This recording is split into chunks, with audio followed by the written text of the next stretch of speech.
Everyone knows Firstkiller as one of the best players in the world, and rightfully so. He's absolutely incredible to watch, and if you ever get the chance, I highly recommend watching over some of his replays. Because that's what I've been doing. I've been watching over a decent amount of Firstkiller's replays, and with today's video, we're going to break down specific aspects of his game and how you can use them in your own gameplay. But first, a quick word from our sponsor. Today's video is sponsored by Raycon. Now, these guys have sponsored my channel for a while now, and the simple reason for that is because I absolutely love their earbuds and use them every single time I leave the house.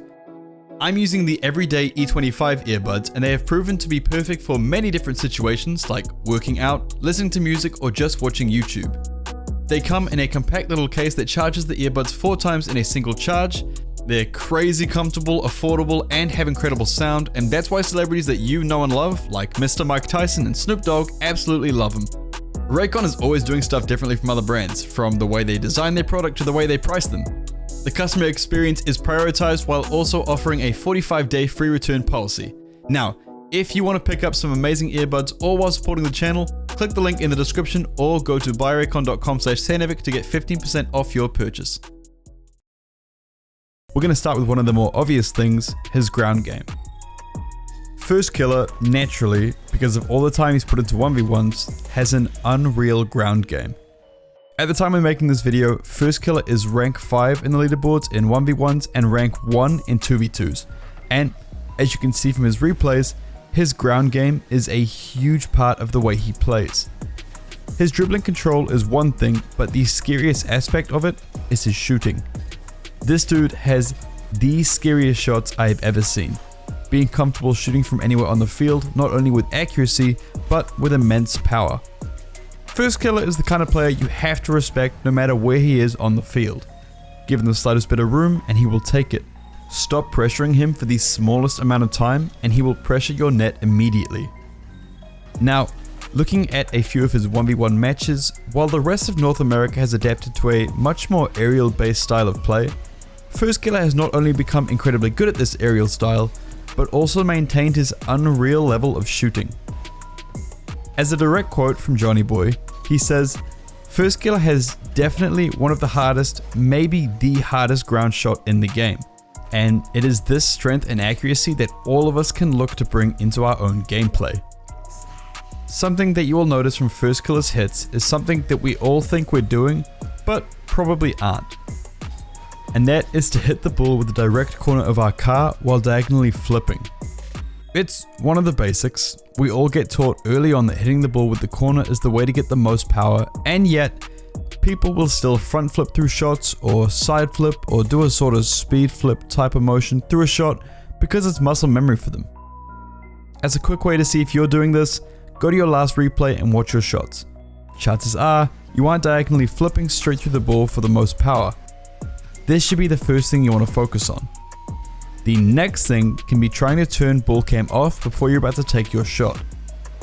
By turning ball cam off, your camera faces whichever way your car is facing. This means if you're trying to get a specific angle to shoot from either side of the net, you'll have a much easier time lining your car up with the angle you're trying to hit. With the car not constantly adjusting to wherever the ball is, you will find getting the right angles to be much easier. Using this while going for a diagonal flip will make the whole process much easier and you'll find your shots much more accurate. Lastly, with Firstkiller's ground game, his dribbling. Now, he plays a lot of ones. The man is one of the scariest opponents on the field to come up against. One of the most underappreciated aspects of the high-level 1v1 scene, and something that Firstkiller does incredibly well, is having an insanely fast counterattack. The time spent on defense is not only thinking about stopping the shot, it is also about transitioning your defense into an attacking opportunity. Anytime you're in a position where you have to defend your net, think about where you can put the ball to not only maintain possession afterwards, but to be able to move quickly into a dribble and then into a shot.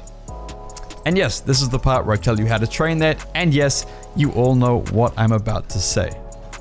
Lads, you gotta play 1v1s. The more you play, the more chances you get to work on your touches, your power shots, your accuracy, your movement, speed, recoveries, everything. Everything that you can improve about your car control can be improved in ones. And With way more time on the ball and being pressured in defense, it is the fastest way to improve your own gameplay. I have said this many times before, I will say this many times in the future. I know you hate it, you have to try it. Go into it with a mentality of improving and not about winning, and I promise you, if you do this for a week or 2 weeks, you will come out of it so much better off. Your rank might drop, that is not the important part. If you are focusing on improving your mechanics, your recoveries, your speed, your accuracy, you will improve long term. Next, we are going to cover the complete opposite of this. Firstkiller's aerial game, but more specifically, his accuracy and touches with purpose. Like I've said before, the scene has adapted and the aerial game is probably the most important aspect of high-level Rocket League at the moment. That being said, you probably can't find many players better in the air than Firstkiller. Each of his touches are to put himself and his team in an advantageous position, as when he's going up for the ball, he's looking around, thinking whether it's better to knock the ball forward to clear it, push it to the sides for a teammate to take, try to beat a player and gain control of it, or just to take a shot. These are all things you should start to think about as you're working on your aerial game. When Firstkiller does it, it is instinctive and happens in a fraction of a second. That decision is made instantly, whereas you might need to actively think about it and make that decision. And that's completely fine. When you're starting, the only thing you really need to worry about is deciding where you want the ball to go, and then understand why you want it to go there. Have a goal for your touch. If I hit the ball off the backboard, my teammate in midfield will be able to get it. Or if I hit it to the right instead of straight ahead of me, the player that is trying to challenge the ball won't be able to get to it and dunk the ball over top of me. You want to be making proactive plays and trying to plan these out as fast as you can. This is the key to becoming a solid team player, as well as someone who can turn each touch into a play for their team. As well as this mindset of making every touch count, we need to account for Firstkiller's accuracy. Whenever you watch Firstkiller shoot from an aerial position, there is zero hesitation in his game. And because of that, he is precise and powerful. He has full control over his car and is able to put the ball wherever he likes on net. The man is deadly. And yes, this kind of performance takes a lot of practice, honing his skills through hours and hours of gameplay and training. This is actually one of those rare times where I would say you don't really want to focus on 1v1s. Instead, find a really difficult redirect training pack for yourself. These will differ in difficulty depending on what level you're at. The harder you make it, the better. It should be at the point where you're having to redo a shot 20 plus times before you manage to score once. The reason for this is to push you and not allow yourself any room for error. If you need to move quickly, with power and with accuracy, anything less will not result in a goal. And this is the way it needs to be. It's going to give you a very clear indication of when you're improving. You want to work towards going from scoring 1 in every 20 tries to 1 in every 5. And once you get that down, move on to the next shot in the pack. This is your basic routine for working on these aerial touches. You want to do this until you finish the entire pack. This sort of strict training should teach you the small things along the way as well, like air rolling, speed control, and how to angle your car to get solid touches. This is the kind of thing you want to train every day for a while, but the next thing you want to add to your training routine is casual twos matches. The reason for this is that it doesn't matter if you win or lose. You have the freedom to play however you want. In these matches, you want to try and go up for every aerial, work on getting those solid touches and making sure you're able to plan where you want the ball to go before you even touch it. If you're going for a shot, focus on which part of the car you're hitting the ball with. Try to get the most power that you can while staying accurate. And if you really want to pull off that Firstkiller style, go for a whole lot of double touches.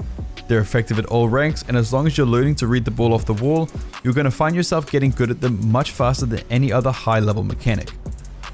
The very last thing I want to focus on is Firstkiller's speed, as he is known as one of the fastest players in the game, hands down. It's hard to really break down speed because speed is built up through game sense, understanding when to use boost, where to position, and how to make best use of your teammates and rotate effectively. The thing Firstkiller does so well is his use of boost on defense, and that is because he doesn't use any. Firstkiller is so good with his boost management that, more often than not, he will come out of a defensive position with close to a full tank of boost. And this allows him to not only stay close to the ball immediately after, but to start that quick counterattack like I mentioned before. The way to go about doing this is to keep up your momentum on defense by taking wider turns. Now, Wider turns allow you to maintain all the speed you've built up beforehand, whereas these sharper cuts and power sliding will halt your speed in return for a sharper turn. If you can rotate a little wider and still stay in a good rotation with the team, you give yourself a better chance at staying stocked up on boost. The other thing First does really well is his recoveries, and that's partly because of his 1v1 background, but also because his use of air roll is so good. Whenever he's in the air, he is immediately thinking about how he's going to land and how his wheels will be contacting the first surface it hits. While he may not be actively thinking about this, it is something he is doing subconsciously. This is another thing to keep in mind while moving around the field. You recover much faster if you land on your wheels. Be wary of how you are landing each time you go up for the ball and try to use your air roll to keep yourself steady and able to land properly at any time. If you pair this up with always being stocked up on boost, you should be able to come out of any situation with a decent amount of speed and allow yourself to remain an active player in each game you play. Well, that's going to wrap it up for this week's video. The aim of this series is to take aspects of pro players, break down their gameplay, and provide you with ways to go about working on your own gameplay based off what we find. With Firstkiller, his style is difficult because it's so clean and near perfect, but this makes him a great player to watch, as you will find small features of his gameplay that you can bring into your own every single time you play. Now, thank you all for watching. I hope you enjoyed the video, and please let me know in the comments who you want me to cover in the next episode. Anyway, that's all from me. I'll see you next time.